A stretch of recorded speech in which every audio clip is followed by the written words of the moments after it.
Edutrainment Workshops, the insurance industry's leading education and training platform, presents Life Insurance, the entry-level series, the products, the underwriting, and the planning applications to position your practice as the premier provider of insurance products in your community. Get on board, get on track, get to where you're going. And now, your Edutrainer, national insurance columnist, Steve Savant. Well, welcome everyone. I'm Steve Savant, your Edutrainer and coach. For our Edutrainment Workshops, Introduction into Annuities, and all this week, we're doing our Introduction into Indexed Annuities.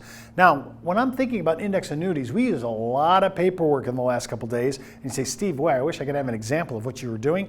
Not a problem, just order it, thebiz@brokersalliance.com. And if you're just coming into our class today, we highly recommend again that you go back out and start at day one. We've really taught these classes in chronology. We've really installed cornerstone and foundational thinking. We think it'll really help you before you come in and see what we're doing today.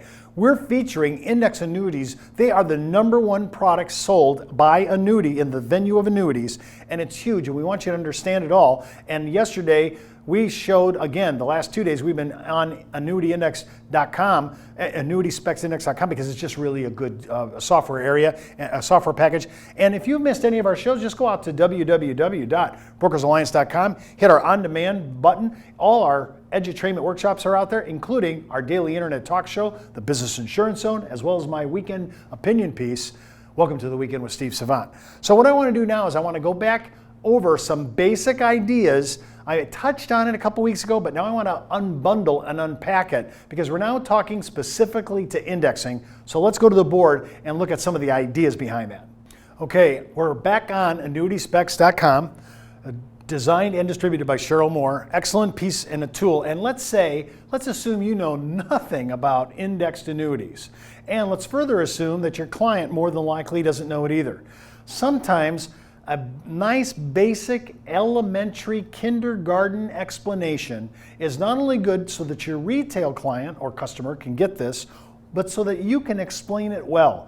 One of the big things we do here is we try to educate and train our agents and our producers and our advisors on all these issues that impact them. And one of them is learning how to take what seems to be a complex idea and actually knock it down into easy bite-sized portions for our client, and to unpack an issue, unbundle an issue, so it's easy to see the moving parts. The last 2 days we've been talking about all the moving parts inside the contracts. If you missed our show yesterday, you need to go out and watch it. It's really a good show. It really lays out all the moving parts. It's like going through mortality mechanics, so to speak. Now, here I'm saying, if you're starting here because you don't know anything, this is a great piece on this software package because it really lays it out for you, the producer, especially if you're a beginner. If you're coming from some of our other products, like let's say you're a property casualty agent, maybe you're a banker, you're in the banking field, perhaps you're in securities and you've really never done indexing. Or maybe you're coming from the medical field because right now the PPACA, the legislation that brought in healthcare, maybe that's going to affect you and you're looking for a different venue to work in. You've walked into a great venue of selling annuities, and indexing is just one of the biggest ones. Now, we all know that life insurance protects us against any kind of a death that we can't incorporate because we have people that are depending on us. So if I were to die, it protects my family, my loved ones, my beneficiaries, my partners in business. It can transfer and pay estate costs. All these things are for life insurance. But annuity is kind of an inverted way of looking at mortality. The annuity is sometimes referred to as the opposite of life insurance. This is because annuity insures the individuals against the risk of living too long. Now I want to just stop there because to me, I never want to buy, ultimately, an annuity as a hold position. I actually want to use it as an income position. Now, I got to hold it for a little while, and I want it to accumulate, and it accumulates tax deferred, and in a non-qualified, I actually will be able to get my basis back during that annuitization process, or withdrawals, depending upon how you're going to take it. But I also, in a qualified plan, I'm going to have income. All of that will be taxable because the basis, you're able to deduct it. Qualified plans, basis is no longer relevant, so it's all going to be taxable. Just keep in mind that when I'm looking at this, it's really built as a retirement alternative. It's built to be ultimately with money taken out through withdrawing or through annuitization. And remember, the longer that we live and the longer I can hold this, the mortality credits on annuitization could be a major play, even when you consider income riders that are on some of these. We'll talk about all that next week. SPIAs, incomes, income riders on all of our contracts to give you an idea what's out there, and especially because we think annuity should be sold as an income play ultimately. And so when I'm looking at that, I'm looking at your timeline. Think about this. If I'm going to be living quite long enough, and if I'm doing joint, and we talked about this a couple weeks ago, if I'm doing this jointly, I'm signing this up for my wife and myself, hey, I have to look at the actual numbers here. My annuity may be paying off way beyond my life expectancy. And right now, we have clients, I've been in this thing almost 30 years, I've seen some of my clients that are now living past their life expectancy. And so every day that they do, that annuity now, at first it was below market returns before 2008. But now, because we've been paying and paying, the mortality credits are kicking in, and now all that money that they didn't expect to get because they didn't expect to live that long, now they're getting that money because the obligation of the carrier to do some form of life annuity payout is paying off for a lot of our clients. And that's one of the big reasons why we like it. Remember, you won't have to make that decision while you're in the accumulation stage, but later on, mortality credits could be a huge play on income. Now, another thing with this annuity purchase, he pays a premium to the insurance company and it receives in exchange a regular stream of income. And if you went to our first couple classes, this is as old as the Roman Empire. We were doing annuity payouts, or I pay in a lump sum and then they paid me back a nice income stream. That was happening for thousands of years. So this concept of annuitization or buying an annuity is really quite ancient. And so what we've done is we've upgraded the thinking. We've used a few more enhancements. We're much more effective and efficient than we ever were 30 years ago in selling these products. Know one thing though, and it's a big deal. Annuity is one of the many financial products that are available for retirement income. You should always look at everything all in. An annuity is not in and of itself the end game. It's the only product. No, it's not. What I always want to look at is I want to look at everything that's on the table and figure out which is the best for my client. The more conservative my client, the more guarantees on income that they want. I'm looking at annuities, and in specific for this week especially, because of the upside potential of indexing, I'm really looking at index annuities. And a lot of people are now moving over there after 2008. The preservation of principal among baby boomers especially is so huge that that's driving it. Sometimes not even the rate. As you know, the caps are quite low.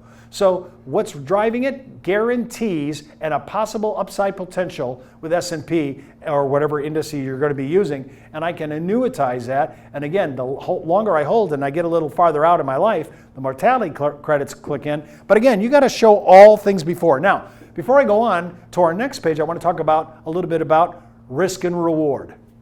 Okay, here's the trade-off, risk and reward. It's always the yin and the yang of the argument.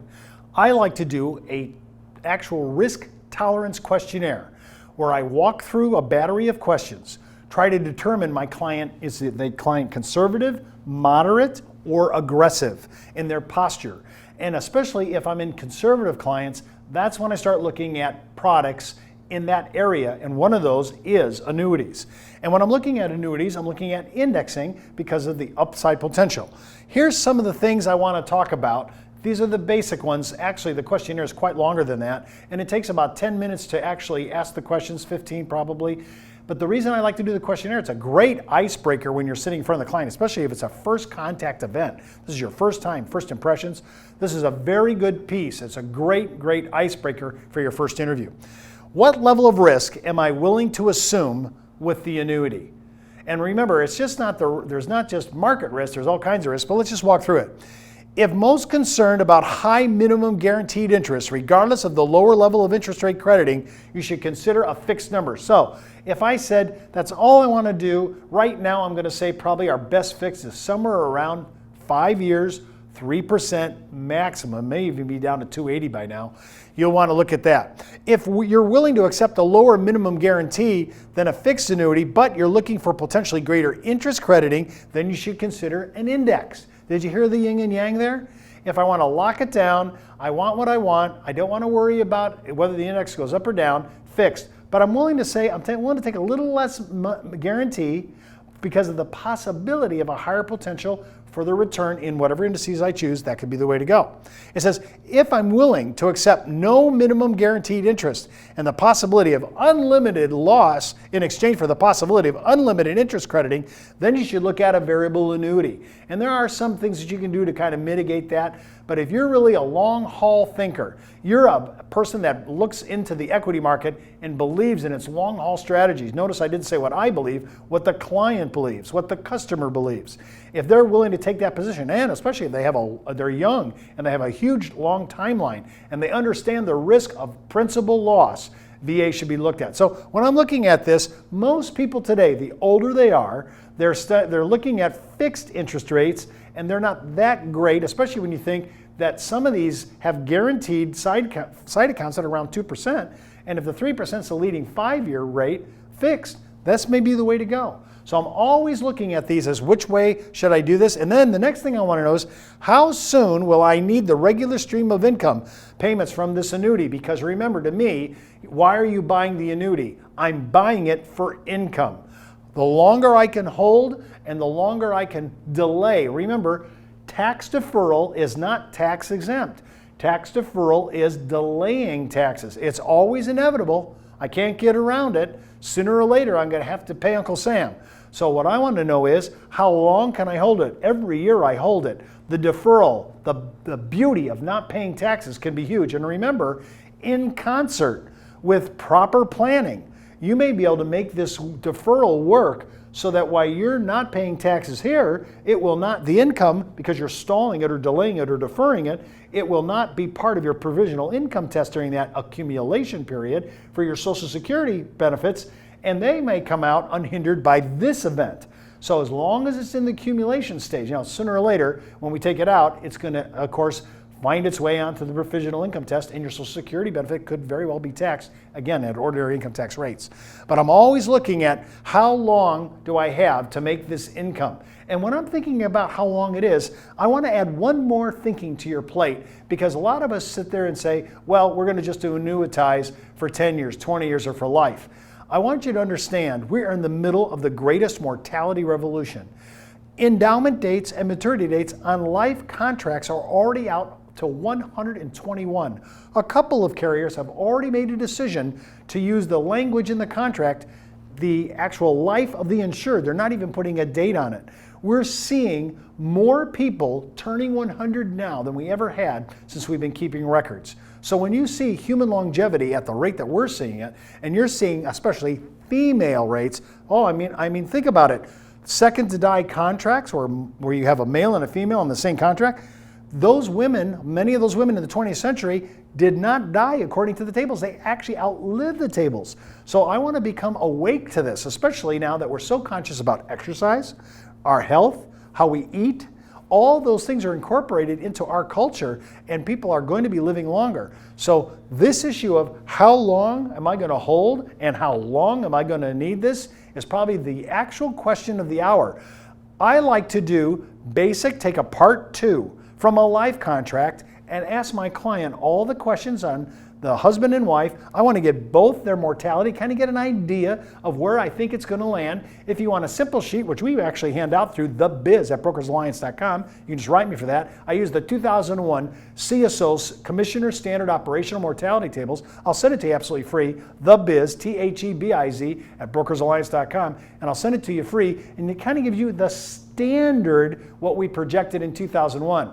If you're really an aficionado on human longevity, you can get the 2008 Society of Actuaries value-based tables, the VBT tables, which I think are much more accurate, and some carriers have already started using it in their life proposal illustrations. Unbelievable.